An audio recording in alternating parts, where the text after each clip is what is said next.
দিতে হবে, মানুষ গণতান্ত্রিক পদ্ধতিতে কংগ্রেসকে জবাব দেবে। আজকে 15 বছর মোস্তাদের বাইরে মাথা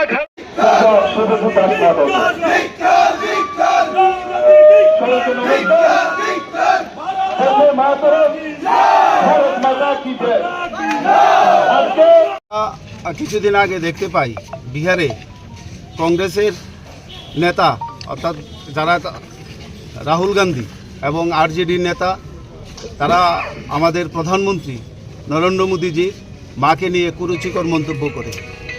আমরা তার জন্য আজকে আমাদের এই সিপাহীজলা জেলার সাউথে আমরা একটা বিক্ষোভ মিছিল আমরা সংগঠিত করি।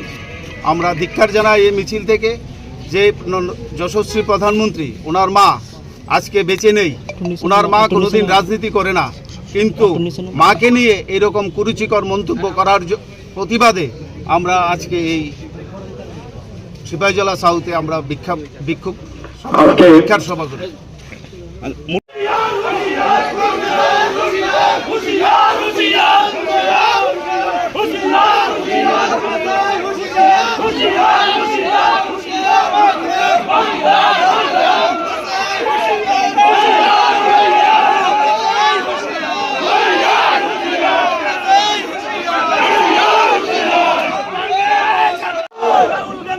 ভারতীয় জনতা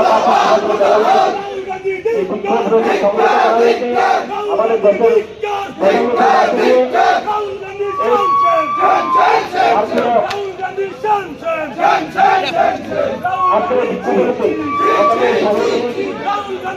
করে, কারণ এই রাজ্যের এই দেশের মধ্যে প্রথম পণ্ডিত জওহরলাল নেহেরু প্রধানমন্ত্রী।